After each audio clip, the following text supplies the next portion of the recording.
सबको जय मसीह की। मैं प्रभु यीशु मसीह के नाम में कॉफी विद क्राइस्ट के 122वें एपिसोड में आप सभी का फिर से स्वागत करता हूं।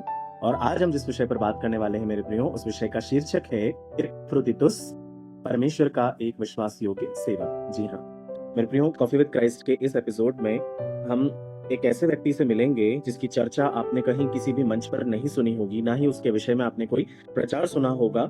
लेकिन मेरे प्रियो, परमेश्वर ने उनको आदर दिया है और अपने वचन में उनके नाम को एक स्थान दिया गया है। वो एक ऐसे व्यक्ति थे जो गुमनामी के साथ परमेश्वर की सेवा कर रहे थे, लेकिन वो बहुत ही अच्छे और विश्वास योग्य सेवक थे, इसीलिए परमेश्वर ने उन्हें वो आदर दिलाया था। मैं बात कर रहा हूँ मेरे प्रियो इपफ्रुदीतुस की। इपफ्रुदीतुस यानी इंग्लिश में अगर हम उन्हें कहेंगे तो उनका नाम है एपिफ्रोडाइटस। वे कौन थे? एपिफ्रोडाइटस के विषय में हमें मिलता है फिलिपियों की किताब उसके दूसरे अध्याय के 25वें वचन से, जहां पर लिखा है, पर मैंने इपफ्रुदीतुस को, जो मेरा भाई और सहकर्मी और संगी योद्धा और तुम्हारा दूत और आवश्यक बातों में मेरी सेवा टहल करने वाला है, तुम्हारे पास भेजना आवश्यक समझा, क्योंकि उसका मन तुम में लगा हुआ था। इस कारण वह व्याकुल रहता था, क्योंकि तुमने उसकी बीमारी का हाल सुना था। और निश्चय वह बीमार तो हो गया था, यहाँ तक कि मरने पर था, परंतु परमेश्वर ने उस पर दया की, और केवल उस पर नहीं पर मुझ पर भी, कि मुझे शोक पर शोक ना हो। इसलिए मैंने उसे भेजने की ओर से यत्न किया कि तुम उससे फिर भेंट करके आनंदित हो जाओ और मेरा दुख घट जाए। इसलिए तुम प्रभु में उससे बहुत आनंद के साथ भेंट करना और ऐसों का आदर किया करना, क्योंकि वह मसीह के काम के लिए अपने प्राण पर जोखिम उठाकर मरने के लिए भी तैयार हो गया था, जिससे जो घटी तुम्हारी ओर से मेरी सेवा में हुई उसे पूरा करे। मेरे प्रियो, ये एक ऐसे व्यक्ति थे जिनको पौलुस खुद ये कह रहे हैं कि वो उनका सहकर्मी है, उनका भाई है और यहाँ तक कि उनका एक संगी योद्धा है। इपफ्रुदीतुस कोई प्रसिद्ध प्रचारक बिल्कुल नहीं थे मेरे प्रियो। उन्होंने कोई पुस्तक नहीं लिखी थी और उन्होंने कभी भी अपने जीवन में कोई बड़ी सभा नहीं की, लेकिन फिर भी परमेश्वर ने अपने वचन के अनुसार काम करने की वजह से उन्हें बाइबल में एक स्थान दिया है। और यदि परमेश्वर ने अपने वचन में उन्हें स्थान दिया है, इसका मतलब यही है कि वो परमेश्वर की नजरों में एक अनमोल सेवक थे, एक विश्वास योग्य सेवक थे। क्या हुआ था, जब पौलुस कैद में थे तब फिलिपी की कलीसिया ने एक सहायता भेजी थी, जो कि एक फाइनेंशियल हेल्प थी, एक छोटी सी भेंट थी, दान था जो पौलुस के लिए भेजा गया था। उस सहायता को लेकर जाने वाले व्यक्ति और कोई नहीं थे, पर वो इपफ्रुदीतुस थे।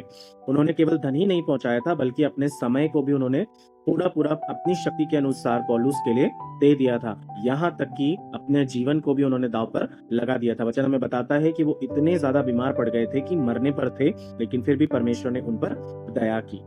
बाइबल हमें ये बात बताती है मेरे प्रियो कि वे मृत्यु के निकट तक भी पहुंच चुके थे। आज के संदेश में हम क्या सीख रहे हैं मेरे प्रियो? परमेश्वर की दृष्टि में सफलता का मापदंड कभी भी प्रसिद्धि नहीं है, वो सिर्फ और सिर्फ विश्वास योग्यता है। जी हाँ, बहुत से लोग मंच चाहते हैं, लेकिन बहुत कम लोग सेवा करना चाहते हैं। बहुत से लोग पहचान चाहते हैं, लेकिन कम से कम लोग ही बलिदान देना चाहते हैं। इपफ्रुदीतुस भी हमें यही सिखाते हैं कि स्वर्ग उन लोगों को भी देखता है जो चुपचाप सेवा करते हैं। वो भी उनमें से एक थे। कुछ बातें हैं जिन्हें हमें ध्यान रखने की जरूरत है। पहली बात यह है, परमेश्वर को प्रभावित करने के लिए प्रसिद्ध होना आवश्यक नहीं, विश्वास योग्य होना आवश्यक है। दूसरी बात, जहां लोग तालियां ढूंढते हैं, वहीं परमेश्वर विश्वास योग्यता ढूंढते हैं। तीसरी बात, कुछ लोग भीड़ को प्रभावित करते हैं, लेकिन कुछ लोग केवल परमेश्वर के हृदय को प्रभावित करते हैं। इपफ्रुदीतुस भी उनमें से एक है। और कुछ लोग स्वर्ग की महानता को अक्सर पृथ्वी पर गुमनामी की तैयारी में ही बताते हैं।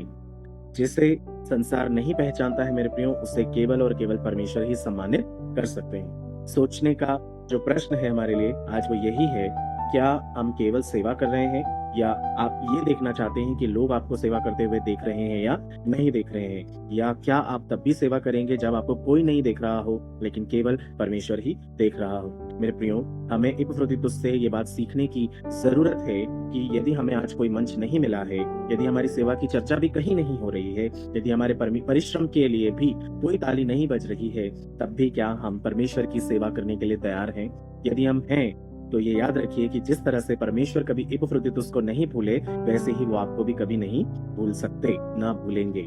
विश्वास योग्य बने रहिए, सेवा करते रहिए, प्रार्थना करते रहिए। एक दिन प्रभु स्वयं आपसे खुद कहेंगे, शाबाश मेरे प्रिय और अच्छे और विश्वास योग्य दास, तूने बहुत अच्छा काम किया है। परमेश्वर इन वचनों के द्वारा आपको बहुत बहुत बहुत आशीष दे। आइए हम प्रार्थना करेंगे। सर्वशक्तिमान दयालु प्यारे प्रेमी पिता, बड़ी नम्रता और दीनता के साथ एक बार फिर हम आपके अति पवित्र चरणों में कॉफी विद क्राइस्ट के इस एपिसोड के माध्यम से तमाम viewers, subscribers, friends, teachers, colleagues, students को आपके हाथों में सौंपते हैं। आपसे विश्वास के साथ प्रार्थना करते हैं पिता कि जो लोग गुमनामी में चुपचाप रहकर पर्दे के पीछे बिना किसी प्रसिद्धि के भी प्रभु छोटी सी छोटी सेवा भी यदि आपके भवन में दे रहे हैं पिता, आप उनका आदर करें, आप उन्हें पिता सम्मानित करें, आप अपने पिता स्वर्गीय स्थानों में उन्हें स्थान दे परमेश्वर पिता, आप उन्हें स्वर्गीय मीरास से परमेश्वर पिता आप उनकी ताजपोशी करें खुदावन। जो कुछ आप चाहते हैं प्रभु स्वर्ग से आप उनके लिए उत्तम से उत्तम आशीष स्वरूप पिता परमेश्वर, वो आशीषों को आप पिता उनके ऊपर बरसाएं प्रभु, आप उनके जीवन में अद्भुत काम करें और प्रभु जो कुछ आप चाहते हैं उनके जीवन में उसे पूरा करें। हम सबको आपके हाथों में सौंपते हैं। सारा आदर, मान, महिमा, इज्जत, गौरव, जलाल आपको देते हैं और यीशु मसीह के नाम से मांगते हैं। आमीन और आमीन।